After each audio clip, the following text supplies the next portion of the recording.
All right, so convert number 6.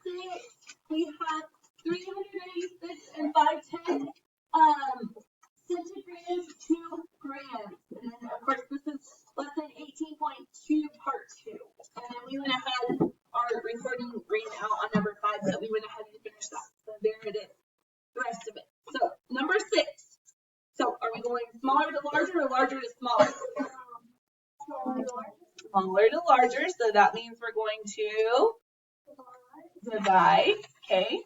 Our largest unit there is 1 gram equals how many centigrams? How many blocks are those apart? 2. So there are 100. So equals 100 centigrams, okay? So we said we're dividing, so when we divide, we go to the left or to the right? To the left. So I'm going to go how many places to the left? 2. So 1, 2. So our answer is 3.965. And then what else? Grams, right? Okay. 13 cups to quart. So am I going larger to smaller or smaller to larger? Smaller to larger. So that means we're going to divide. Okay.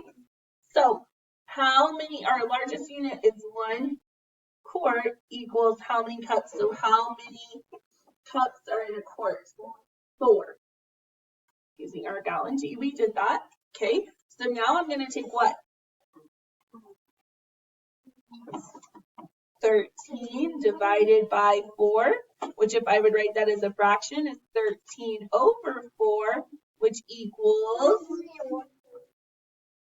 3 and 1/4, because 3 times 4 is 12, 13 minus 12 is 1, so we would have 3 and 1/4. Next one, am I going smaller to larger, meters to millimeters? Smaller to larger or larger to smaller? Larger to smaller, so I'm going to multiply, okay? What's our biggest unit? The meter, right? So 1 meter equals how many millimeters? How many blocks are those apart? 3. So it would be 1,000 and then millimeters, sorry. Okay, so if I'm multiplying, I'm going to go to the left or to the right? To the right, okay, how many loops? 3. So 1, 2, 3. So I have 2, 7, 3, 8, 5. Come back and put in my comma. And then what's my label? Millimeters. Okay, number 9, attention precision. A bag of nut and seed mix contains 6,250 milligrams of protein in each serving. How many grams of protein are in the whole bag? How many milligrams of protein are in the whole bag? So, what's our overall total?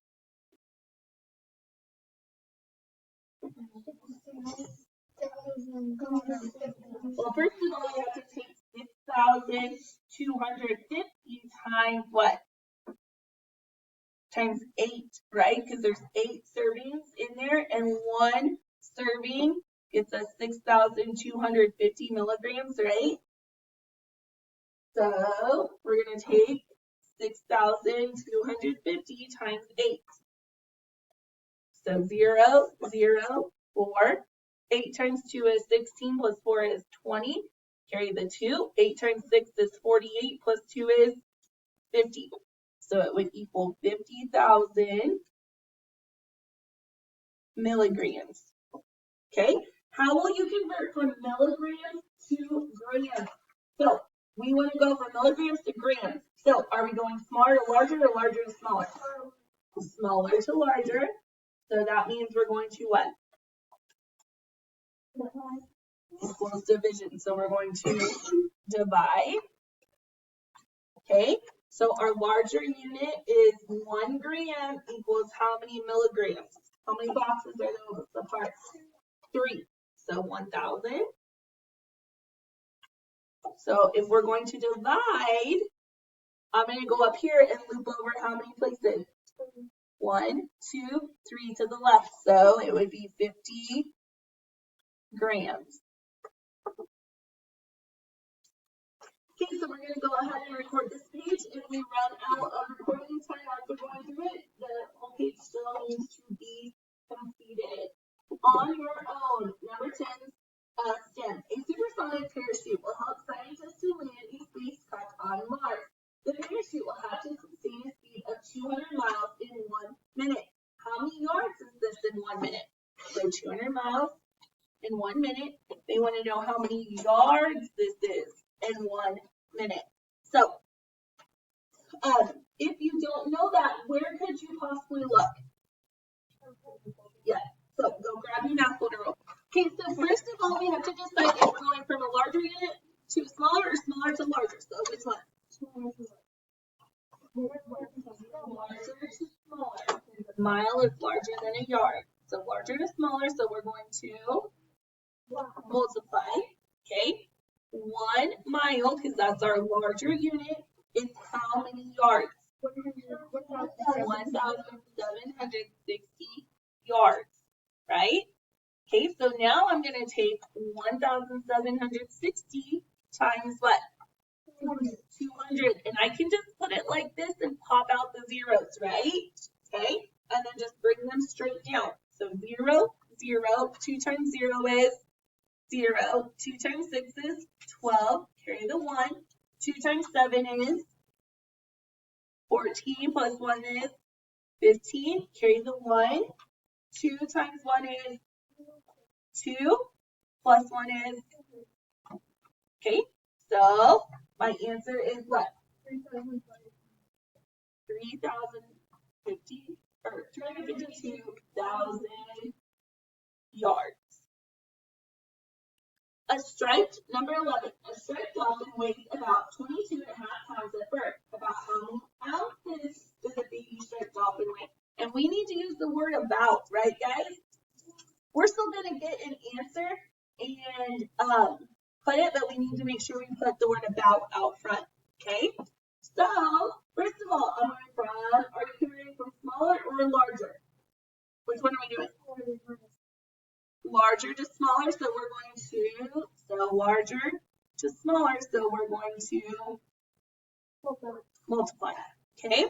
How will you convert a number of pounds to a number of ounces? So basically, 1 pound, because that is our bigger unit, equals how many ounces? 16 ounces. So we are going to take 22.5 times 16, right? Okay. Then I'm going to work that out over here. So 22.5 times 16. We pretend like the decimal's not there yet, right? Okay. Remember what I'm writing, you're writing. So 6 times 5 is, carry the 3. 6 times 2 is, plus 3 is, carry the 1. 6 times 2 is, plus 1 is, mark off the 1, mark off the 3, mark off the 6, and put a 0 because we're moving to the 10 spot. 1 times 5 is, 1 times 2 is, 1 times 2 is, and then add, so 0, 0, 1, 6, 3. How many decimal places do I have? 1. So I just come over 1 spot. What do I need to put out front? About 350 ounces.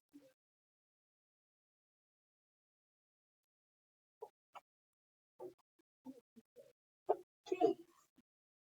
Number 12.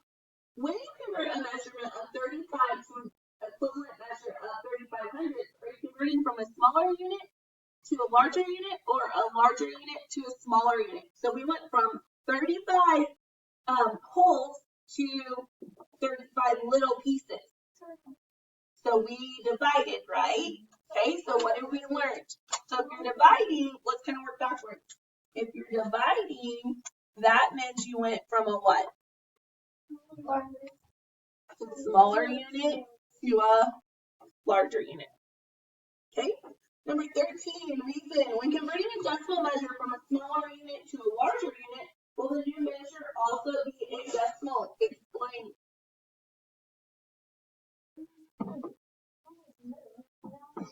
Well, but could it? Okay, so it could be, but it all just depends upon where your decimal started to begin with, right?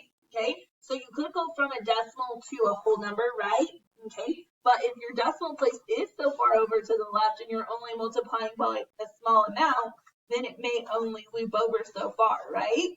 Okay, or if we have to work it out like we did up there, okay, over to the side, we did have whole numbers and a decimal, right? Okay, and then did we still have a decimal place to put in there? Yes.